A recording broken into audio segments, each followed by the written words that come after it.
¿Qué tal amigos de YouTube? Bienvenido a otro video de este canal EduHackers. Y bueno, en esta ocasión les quería comentar de la última certificación que acabo de sacar. ¿Cuál ha sido mi experiencia personal con esta certificación? Bueno, los que me conocen saben que tengo bastantes certificaciones en el mundo de ciberseguridad. Y bueno, quería comentarles mi opinión muy personal y comparar esta experiencia con las múltiples otras experiencias que he tenido con otras casas certificadoras y bueno, con otras certificaciones que podrían llegar a considerarse similares, ¿no? Y bueno, si te gustó el video, aprendiste algo nuevo, por favor dale like, suscríbete, nos va a ayudar muchísimo. Pero sin más, vamos al video.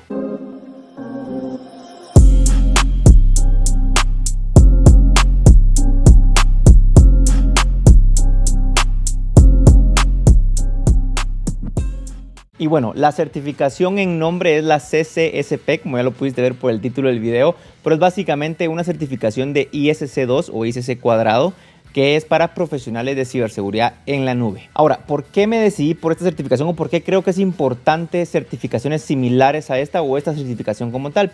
Y es que la nube ha tomado un papel muy importante para los profesionales de ciberseguridad, porque nos ayuda, pero también representa un reto en las migraciones que estamos haciendo tanto de premisas como de data centers en colocation o en modelo de colocation hacia la nube. Tenemos que entender muchísimo porque hay algunos términos que se traducen uno a uno, por ejemplo una máquina virtual, tanto en premisas como a nube, pero hay otros términos, especialmente cuando empezamos a entrar en el mundo de la plataforma como servicio o del software como servicio, que no tienen un equivalente en el mundo premisas o en el mundo tierra, llamémosle así, ¿no? Entonces acá es donde empiezan a haber conflictos y tenemos que entender muchísimo cuáles son las diferencias y cuáles son estos nuevos retos que la nube representa, ¿no? Y bueno, ¿cuál es el prerequisito para tomar esta certificación? Bueno, primero que nada es pagarla, ¿no? Que cuesta $599. Puede variar dependiendo del idioma y dependiendo del país donde tomes la certificación, porque son centros especializados donde tienes que ir a hacerte el examen Pearson VUE para poder pasarlo y para poder tenerlo, bueno, para poder tan siquiera optar a la certificación. Pero bueno, creo yo que los requisitos no son, y aquí es donde viene mi primer conflicto, ¿no? Porque los requisitos, si tú vas y lees en la página, son 3 o 4 años de experiencia y uno más de experiencia específica en la nube, perfecto. Pero si tienes el CISSP, que es la otra certificación insignia, llamémosle así, de esta casa, ISC2, pues los años de experiencia ya te quitas ese requisito, llamémosle así. Que era mi caso, ¿no? Yo tengo, aparte del requisito de estar mucho tiempo trabajando en ciberseguridad, también tengo el CCSP o el CISSP, como le quieras llamar, en inglés o en español, ¿no? Pero aquí viene mi primer conflicto o mi primer problema. Cuando yo tomé el CCSP, realmente esperaba una certificación totalmente enfocada en la nube, asumiendo que ya los otros términos podía certificarte en otras áreas, ¿no? Si ISC2 tiene certificaciones de desarrollo seguro, tiene certificaciones como el CISSP, que cubre muchísimas otras áreas de ciberseguridad, y me esperaba una certificación muy orientada a nube, que si bien sí tenía muchos términos de nube y si bien me puso a investigar ciertas cosas que no entendía o que por lo menos para mí eran nuevas, creo que es muy similar al CISSP en muchos aspectos, a tal punto que me encontraba en algunos capítulos leyendo cosas sobre temas de centros de datos en premisas. Y entiendo la idea detrás de, bueno, hay muchas empresas que tienen un modelo híbrido y bueno, tenés que entender cuál es el término o que hay una solución que puede conectar por medio de VPN o similar el centro de datos en nube al centro de datos en premisa. Pero creo que le daban mucha relevancia a temas como los centros de datos en colocation o en premisas, ¿no? Y me parece que no era la función o la meta de esta certificación. Aquí viene mi primer problema. De nuevo, no estoy diciendo que sea mala o que sea buena. Yo la tengo, la saqué, me gustó, fue un proceso bastante divertido.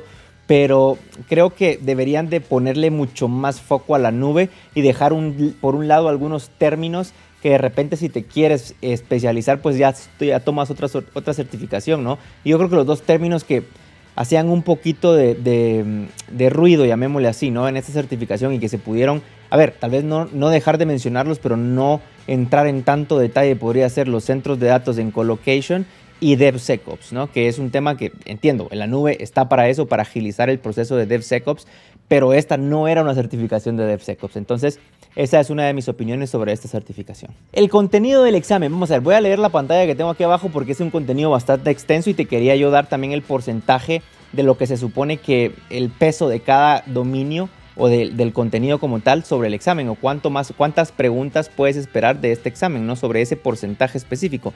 Y primero es arquitectura y conceptos de diseño en la nube.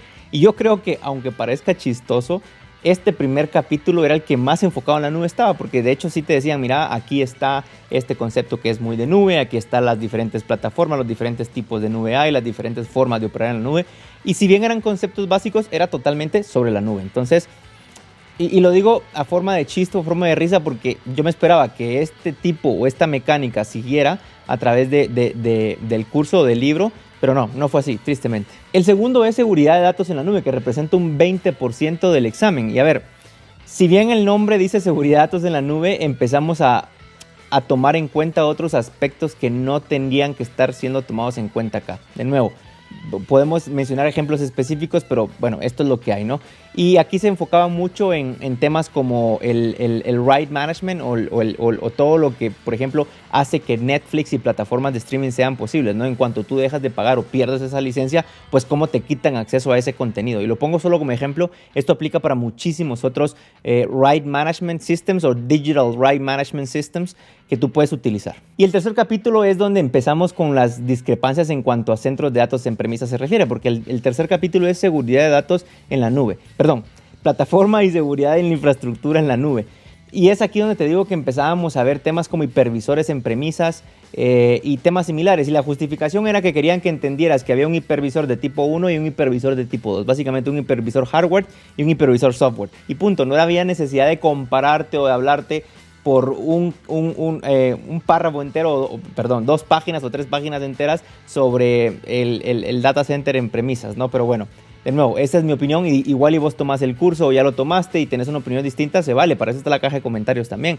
Si discrepas de lo que yo estoy diciendo aquí, por favor, aquí estamos para oír opiniones, para ver opiniones, y por eso inicié el video diciendo que esta es mi opinión personal sobre esta certificación.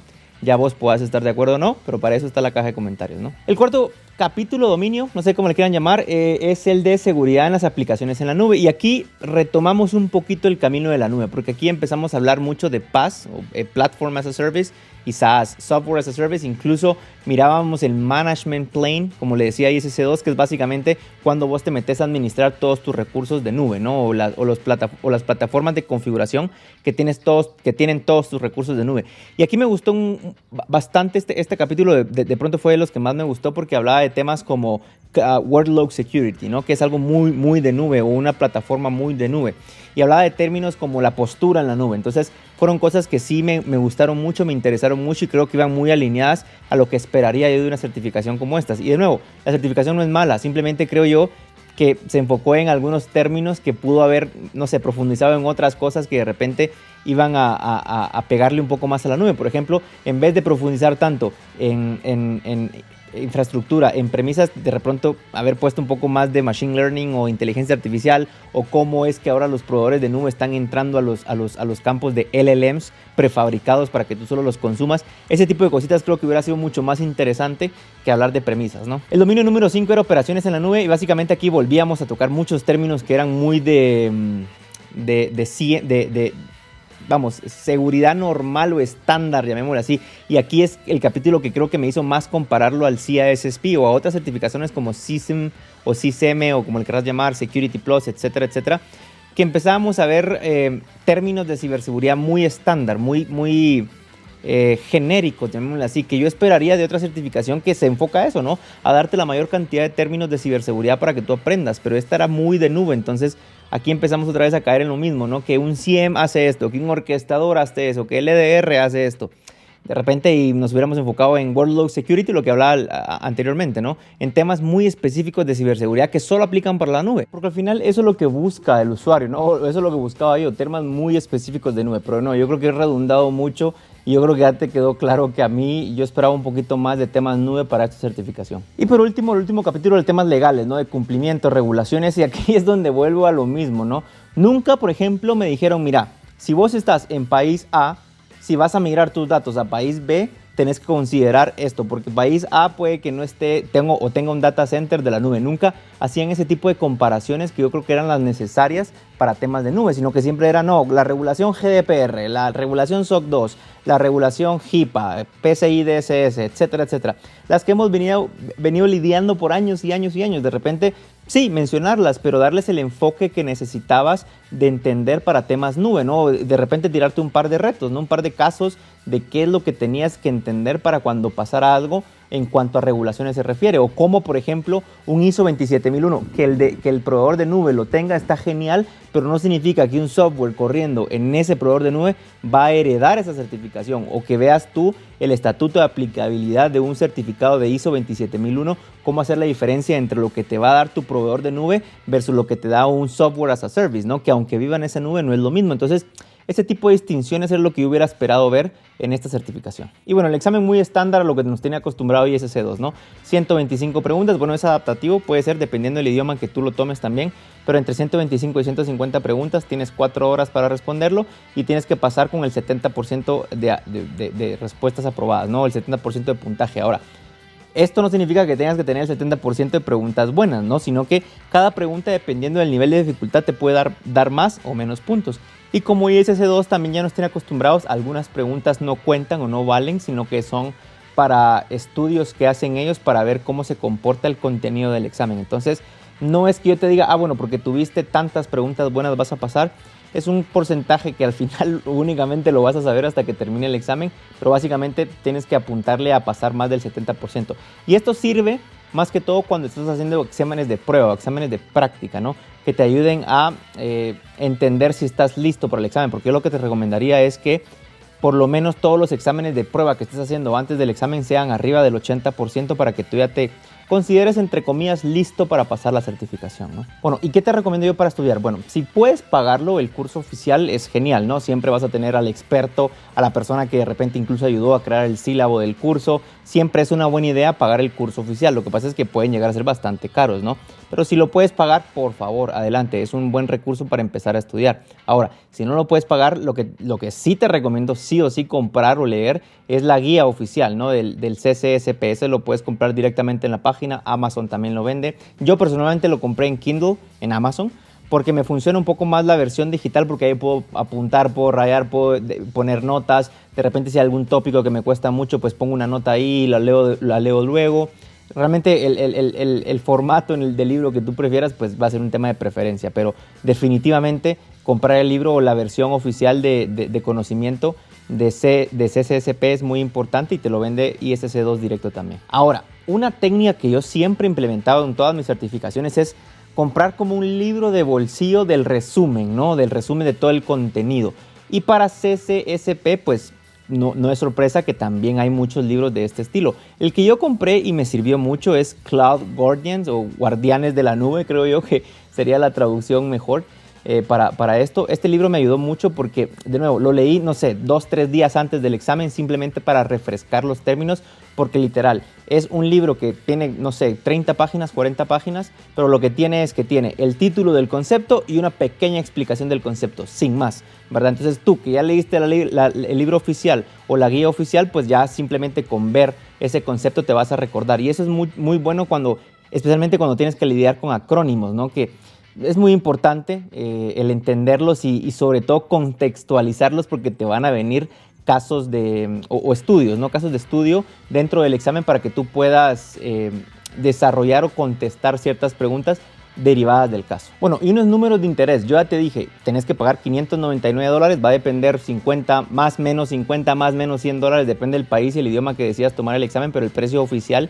es $599. Ahora, cada año tienes que pagar una cuota de mantenimiento que es de $125. Y a ver, a mí me gustó este cambio porque yo tendría que haber pagado más por certificación, porque anteriormente a ISC2 le pagabas por cada una de las certificaciones que tenías con ellos. Yo ahorita actualmente tengo 3 certificaciones de ISC2, ¿verdad? El CISSP, el ISAP, que es como una mejora al CISSP si lo quieres ver así, o una especialización, y ahora el CCSP. Y ISC2 tomó la política de que todas las personas que tuvieran una o más certificaciones iban a pagar $125 al año de mantenimiento. Entonces, si bien una certificación duele un poco, ya cuando empiezas a traer 2, 3 certificaciones, pues ya te conviene porque siempre pagas lo mismo, ¿no? Entonces, tienes que pagar por una o varias certificaciones una tasa de mantenimiento, una cuota de mantenimiento de $125 al año. Pero no solo es pagar la cuota de mantenimiento, también tienes que meter como CPEs es el nombre oficial o el acrónimo oficial, que al final son créditos de cosas que tú has ido estudiando para mantener esa certificación cada 3 años. Si mal no recuerdo, a la fecha en la que grabo este video es de 90 créditos cada 3 años. Ahora, los créditos pueden ser temas relacionados específicamente a ciberseguridad, que asististe a una conferencia, que ayudaste a escribir un libro, que leíste un libro, que diste un curso, que recibiste un curso, que te certificaste con alguna otra, valga la redundancia, certificación. Todo lo que sea crecimiento en cuanto a conocimiento en ciberseguridad. Pero también puedes meter otros CPEs que no necesariamente están relacionados a seguridad. Por ejemplo, cuando yo saqué mi maestría, que era administración de negocios, nada que ver con ciberseguridad, igual me tomaron esos créditos en cuenta. Entonces también puedes meter otros estudios. Obviamente yo creo que no te van a permitir meter cosas de, no sé, otras carreras que de repente no sean relacionadas a negocio, a riesgo o qué sé yo, ¿no? Que te certificaste en fútbol, qué sé yo, tal vez no te van a permitir meterlo, pero bueno, te permiten poner ciertos créditos. La guía oficial ellos la tienen, la publican para que tú te des cuenta qué es lo que sí puedes meter como crédito. Obviamente te van a pedir ciertas evidencias, que si fuiste a una conferencia, pues que subas tu carnet de la conferencia, qué sé yo, ciertas evidencias para que te validen esos créditos. Pero entonces ya no es solo pagar los $125 al año, sino que también mantener estos créditos. Y bueno, por último, lo que se supone, haciendo una investigación en Glassdoor y todas estas páginas que revelan ciertos salarios de las personas, es que las personas certificadas con esta, de nuevo, valga la redundancia, certificación, ganan un promedio de $115,000 al año. Ahora, este es un promedio, ¿verdad? Muchos países de Latinoamérica no llegan a esos salarios, muchos países alrededor del mundo de repente no llegan a esos salarios. Este es un promedio que se hace a nivel mundial, pero puedes pues esperar estar ahí, ¿no? Más, menos, dependiendo del país, dependiendo de la empresa, dependiendo de también las otras certificaciones que tengas, pero ese es el número oficial promedio de las personas certificadas con esta certificación. Pero bueno, espero te haya gustado el video, espero te haya servido. Significa que yo no te recomiendo esta certificación para nada. Es una certificación muy buena que me hizo un reto bastante bonito, bastante importante. Solo, digo, crítica constructiva, ¿no? De repente cambian el sílabo como lo hicieron con el CISSP y de repente cambiar los dominios y poner más énfasis en temas nube, pero lejos de ser una mala certificación. Todo lo contrario, es una excelente certificación que si tu día a día o quieres llegar a ser alguna especie de arquitecto en nube, alguna especie de especialista de ciberseguridad en nube, por supuesto que te la recomiendo. Pero de nuevo, si te gustó el video o aprendiste algo nuevo, por favor dale like, suscríbete, nos va a ayudar muchísimo. Pero sin más, nos vemos a la próxima.